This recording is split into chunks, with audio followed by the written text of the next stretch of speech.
Why didn't you invite me to the ceremony? Invite you? Because it would be embarrassing. What? It would have been shameful to invite a poor person, that's why.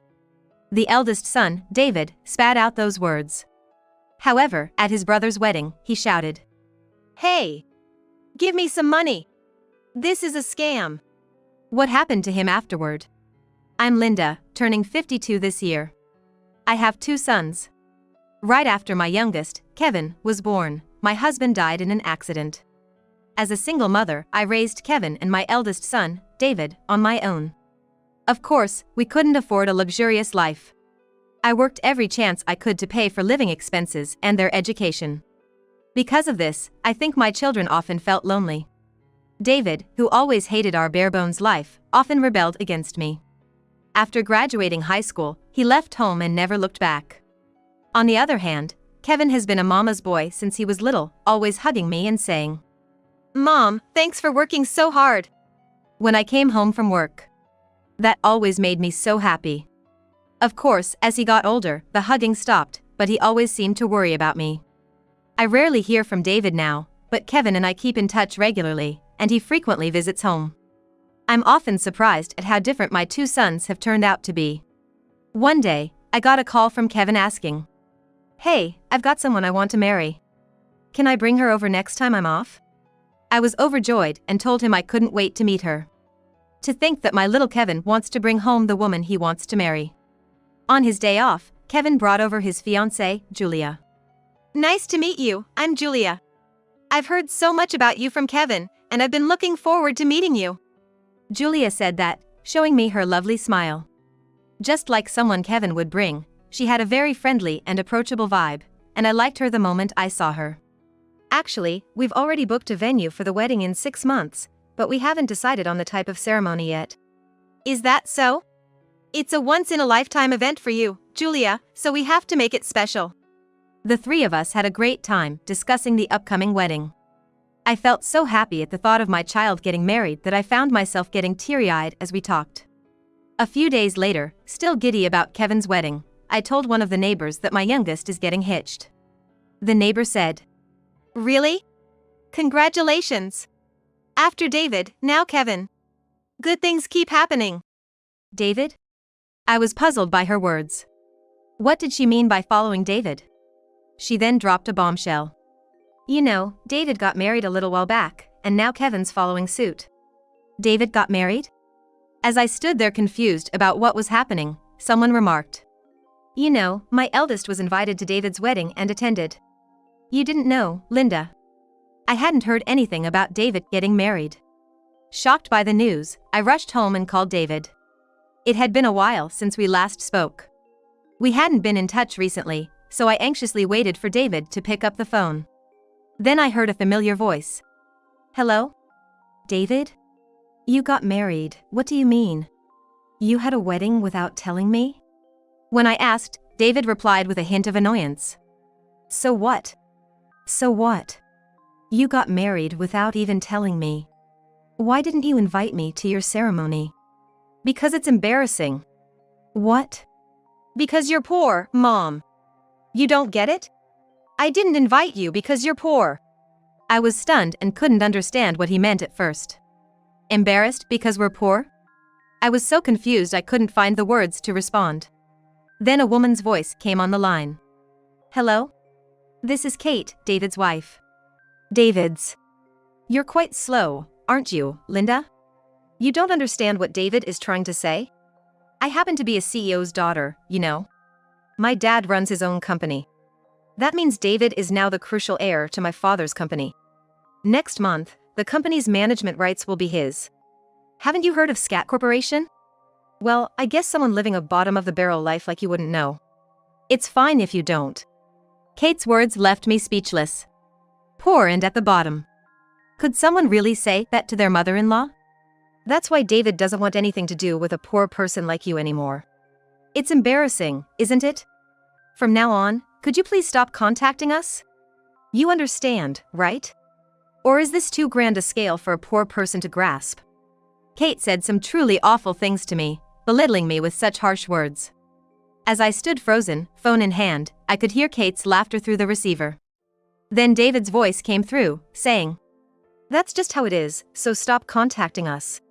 Having someone like you, who's as poor as my mom, around is just embarrassing for me. It's a disgrace, right? With this, I'm cutting off our family ties. You're a stranger now.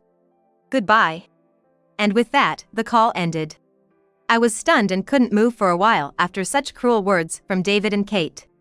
David had indeed been avoiding me, but was there really a need for him to say something so cruel? To have our family ties cut off like this? I was so shocked that I just sat down right there. The next day, Kevin and Julia came over to talk about the wedding. I debated whether to tell them what David and Kate had said, but the shock was too much for me. I couldn't bear it without telling someone. Upon hearing the story, Kevin became furious. "I can't believe my brother could be such a person. That's absolutely unforgivable." And Julia was just as angry. "How could anyone say such things to his mother? Who does she think raised her?" "Thank you both. I'm sorry for bringing up such an unpleasant topic." "No need for you to apologize, Mom. But for someone, rich or whatever they claim to be, to say that to their mother-in-law is the lowest of the low. It seems like being the daughter of a CEO really comes with a high pride. I wonder if Scat Corporation is really that big of a company." That's when Kevin said. He seemed to have realized something. "Hold on. Mom, that company name." He seemed to have realized something. "What is it?" I asked, and Kevin started looking something up on his smartphone. Then he said, "Just as I thought. Mom, actually." I was about to learn something from Kevin at that moment. "Really? If I'm not reading this wrong. Mom, can we invite Kevin to the ceremony? If things stay this way, I just can't cope with my feelings." "But, what about Julia being there?" "I'm fine with it. I can't stand the thought of you being made a fool of like this." Moved by their concern for me, I couldn't help but tear up and thank them. "Kevin, Julia, thank you." "It's okay, Mom. In 6 months, Kevin is gonna get a taste of his own medicine." And from that day on, Kevin, Julia, and I started preparing various things for the wedding ceremony. There was only one thing I could do, but I believed it was the only thing I could do for Kevin and Julia, so I insisted they accept it as a small token of my gratitude. Then, the day of the wedding arrived. Due to Kevin and Julia's wide circle of friends, many people came to attend the ceremony. I was there, of course, and as soon as I arrived at the venue, I saw a familiar face. It was David. Next to David was a woman with a flashy presence, Kate. When they spotted me, they looked awkward and glanced over. Expecting they'd mock me again, I braced myself. "What's the matter? David and Kate? Is something wrong?" I asked. Kate looked uncomfortable and said, "Nothing's wrong. What's with that outfit? It looks like a rag." Embarrassing." She scanned me from head to toe with those words. "Don't talk to me so familiarly. I've told you, we're strangers now." David snapped at me abruptly. His harsh words were the worst, but I simply responded, "Oh, is that so? Well, that's that then." And I nodded and walked away. They were left staring after me, probably shocked by my nonchalant response. Thinking I would be more upset. But it wasn't going to be that easy. The regret for their words towards me was yet to come. The wedding was a grand affair. The coordination and staff were perfect, the wedding cake was marvelous, and the food was so good it left nothing to be desired. My seat at the wedding was relatively close to David and Kate. I overheard them talking while they were eating. "Hey, isn't this food and cake expensive? Is your brother rich? He's just a regular office worker, right? Maybe his wife is the one with money." Indeed, a wedding of this quality would have required substantial funds. It would have been impossible for Kevin, a company employee, and Julia, a kindergarten teacher, to afford on their own. As the wedding drew to a close, it was time for Kevin to express his gratitude to me. Kevin looked my way and said, "I can never thank my mom enough for the cherished upbringing she gave me. I'm more grateful to her than anyone else. It's thanks to Mom's hard work that I've managed to grow up to be who I am today." David and Kate, who had been listening to Kevin's words with boredom, were taken by surprise when they heard. "The reason today's ceremony is so fabulous and luxurious is because Mom contributed financially to make it happen." At that revelation, David and Kate looked like they were about to leap out of their chairs. They exchanged glances, then turned back to look at me. Instead of using it for herself, Mom had been saving money without indulging in any luxuries, thinking of her sons. She generously offered to help with today's wedding. So, this wonderful ceremony wasn't just thanks to us, it was possible because Mom was here with us. Indeed. I had a secret. My late husband's father, my father-in-law, had left me a $2 million inheritance. Though he lived in the countryside, he was a farmer with 2 large tracts of land. He had left that land to me before he passed away, thinking it would be of some use. I lived modestly, not touching the inheritance, saving it for when my sons would truly be independent, for their weddings. However, David and Kate had arrogantly married without informing me, cutting me out of their lives. If they had just kept me informed, even that inheritance would have been shared with David. In the middle of the ceremony, David and Kate raised their voices in front of all the attendees and yelled, "Hey! Why aren't you giving us the inheritance? We want our cut! This is a scam!" That's right. That money should be passed on to us, shouldn't it? You're not pocketing it, are you? Everyone's attention was drawn to the 2 of them as they shouted at me. This was to be expected. I said coldly to them, "This has nothing to do with you. Didn't I just say? We're strangers, aren't we? Why should I have to give an inheritance to a stranger?" David, in a panic, blurted out, "But that's not right. We didn't know you had that kind of money. I'll acknowledge you as our mother." Still speaking condescendingly to me even in this situation.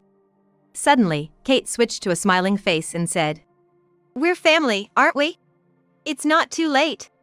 I'll let you get back with David. So, about the inheritance." I almost laughed at the predictability of their responses. The crowd at the venue, initially abuzz, looked on with dismay once they understood what was happening. Then Kevin, through the microphone, addressed David and Kate. "You're the ones who said you wanted to cut ties with Mom, right? We want nothing to do with people who are only after money. Stay out of our lives and get out of here now." Unsatisfied, the 2 ended up making a scene, throwing things at me from the table. When Kevin asked the venue staff to escort them out, security dragged them out of the venue. Kevin then addressed everyone again. "Sorry for the disturbance.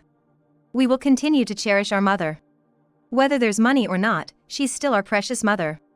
And the crowd responded with warm applause. And with that, the bond between us and David and his wife was officially severed. Why were David and Kate so fixated on the inheritance? The company run by Kate's parents had gone bankrupt last month. Kevin had known beforehand that Kate's parents' company was in trouble. He's aiming to be a trader. As part of his daily routine, he executes buy and sell orders for stocks and bonds for investors and monitors the stock prices of many companies. 6 months ago, Kate mentioned Scat Corporation to me. It turned out, the company had been starting to falter.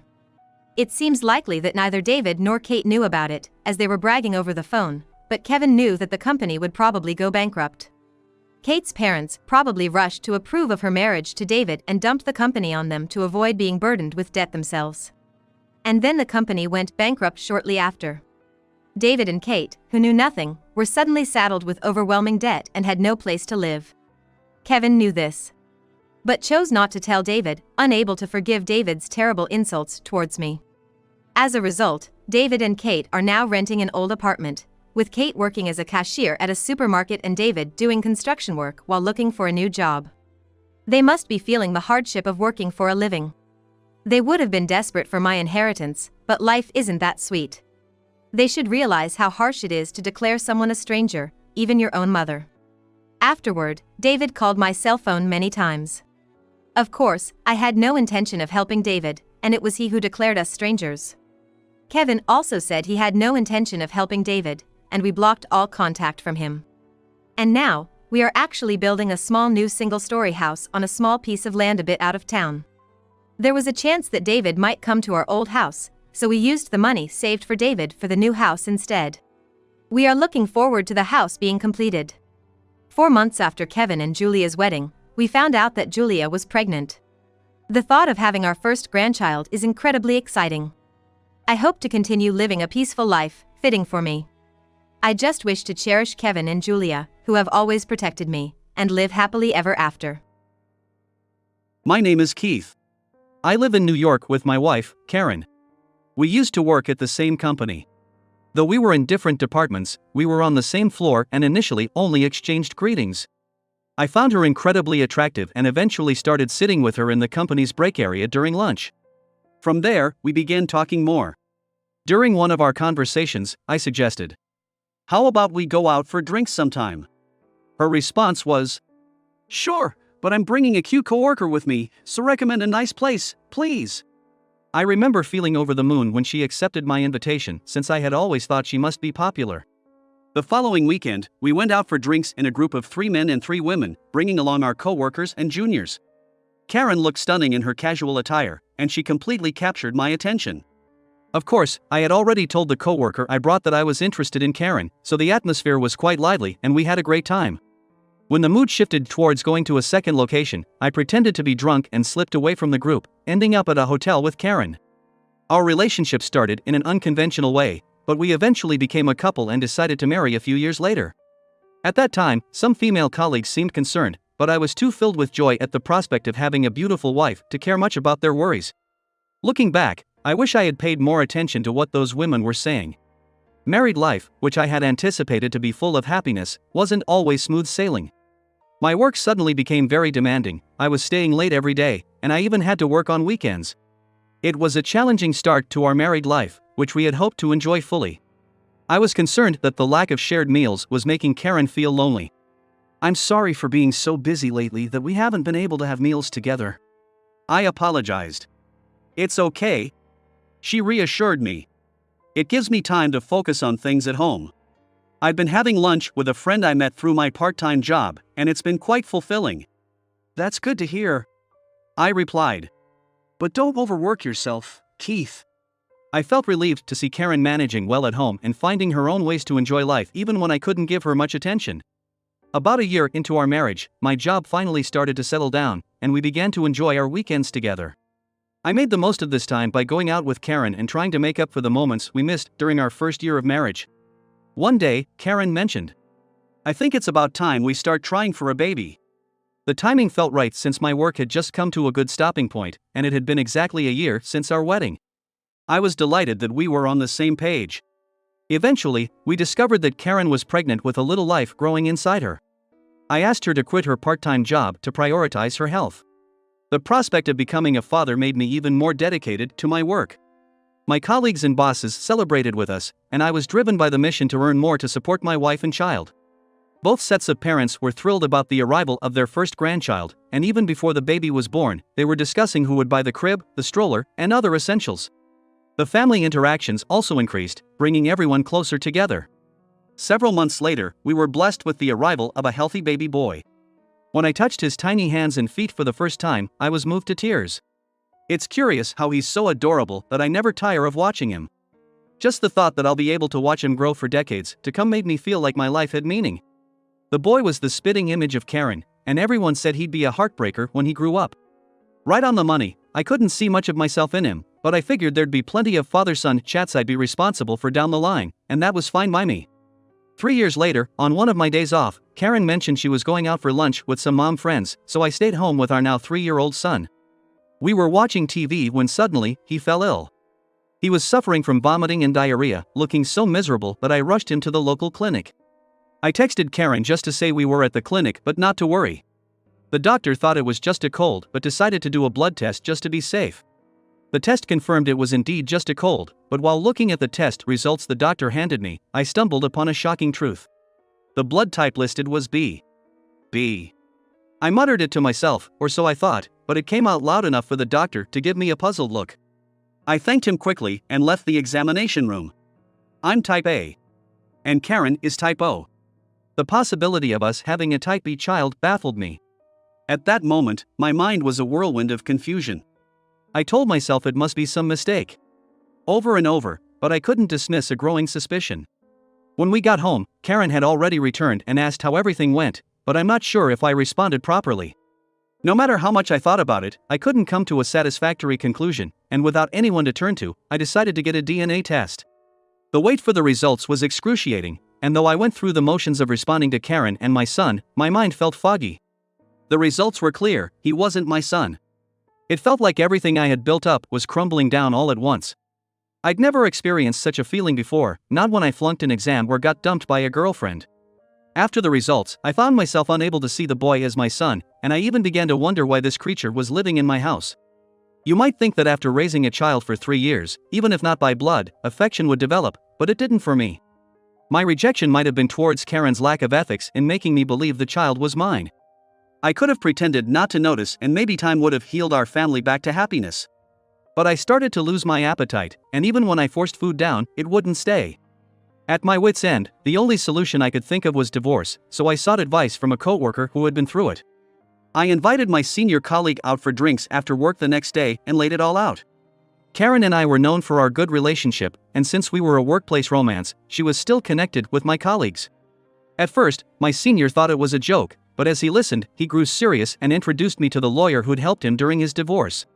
But as I laid it all out for him, I could see him getting more and more serious, and eventually, he put me in touch with a lawyer who had helped him out during his own divorce. A few days later, I made a beeline for that lawyer's office, appointment in hand. When I showed him the DNA results in his office, even he seemed taken aback by my preparedness. "Understood," he said. "Are you sure you want a divorce?" I nodded without hesitation. We worked out the terms, and all that was left was to discuss them with Karen. The lawyer advised having a third party present during the talk to prevent disputes later on, so he agreed to sit in. To keep a record, I also decided to record the conversation. That weekend, I told Karen we were going out, left the kid with her parents, and under the pretense of a date, took her to the lawyer's office. She initially laughed it off, asking, "Why are we at a lawyer's office?" But as she picked up on the grave atmosphere, her smile faded. Fearing my emotions would get the better of me, we agreed the lawyer would do all the talking. Karen was shown the DNA test results by the lawyer, and when she heard the demand that I wanted a divorce, custody of our children, and a refund of alimony and the child support I had been paying, she began to shake uncontrollably and her face went pale. She seemed to be choking, her mouth opening and closing, but she couldn't speak. "Ma'am, please calm down. We understand everything. You'll talk to us, right?" When the lawyer said this, Karen took a deep breath and, trying to compose herself, began to speak. The father of the child was the manager of the store where Karen worked part-time. When my job kept me busy and we were living like ships passing in the night, he approached her. Feeling lonely, Karen accepted an invitation to dinner, thinking it was harmless, but that very day they crossed a line. Their affair didn't end with just one encounter. She lied to me about going to lunch with friends and met with him several times. She had been on the birth control at first, but one day she forgot to take it, and just by chance, she met up with the manager that day, and she became pregnant. Fearing that I would find out, she told me she wanted a child. When I heard this, I felt sick to my stomach. Karen herself didn't know whose child it was until it was born, but after the birth, she realized immediately based on the blood type that it was the manager's. As the child grew, Karen thought they looked like the manager but assumed if she kept quiet, it wouldn't be discovered. After hearing Karen's story, the lawyer asked, "Do you still have contact information for this person?" "Yes." "Then call him right now, please." Karen was visibly shocked, unsure of what to do. "You have to inform him that he has a child." The lawyer insisted. Realizing resistance was futile, Karen did as instructed and made the call, arranging to meet the manager near the lawyer's office. On the day of the meeting, I saw Karen and the manager in front of the bus turnaround that resembled a station. The lawyer and I approached them and asked them to come to the office. The manager, unable to grasp the situation and laughing nervously, followed us. When he listened to the recording of Karen's story at the office, he gradually turned pale. When the lawyer conveyed my demands to Karen, the previously passive manager exploded, showering Karen with abuse. "Please, let's remain calm and talk this through," the lawyer interjected. The manager, struggling to contain his panic, began to speak. Apparently, he had overheard Karen expressing feelings of loneliness to another part-time staff member at the store, and with ulterior motives, he invited her for drinks and took her home. Despite knowing she was married, he went ahead with his actions. Hearing this, the lawyer stated firmly, "In that case, you will also pay the husband alimony and child support. Remember, we have this recorded, so if it goes to court, we'll have the upper hand." The manager, in a panic, denied any responsibility, but the lawyer continued. "You're married, aren't you? That ring on your left hand is quite telling. Can you please call your wife here?" Even the brazen manager screamed that it was impossible, but finally agreed after being persuaded that the truth would come out in a lawsuit anyway, and his wife was called in. When the manager's wife heard the story from the lawyer, she was furious. She threw her wedding ring at the manager and screamed, "We're getting a divorce!" The lawyer and I managed to calm her down, and she burst into tears, saying she really wanted a divorce and told the lawyer to make her husband pay whatever alimony was needed. In the end, Karen, having no income, was only required to pay a minimal amount of alimony, while the manager was left to pay the rest of the alimony and child support in a settlement. After that, I was mentally exhausted from all the ordeal and had to take a leave of absence from work. The divorce was finalized, and I decided to take some time off at my parents' home, so I moved out of the house we lived in. I've been working hard, driven by the motivation to support my family, but now I find no fulfillment in my job anymore.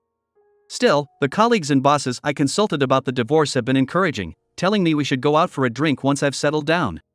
I've cried and apologized to my parents back home for all that's happened.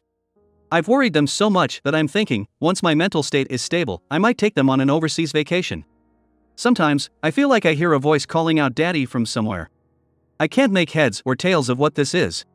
They say it's not the kid's fault, but is it wrong that I just can't see that child as my son? To be honest, I feel like I'll never be able to sort this out for the rest of my life.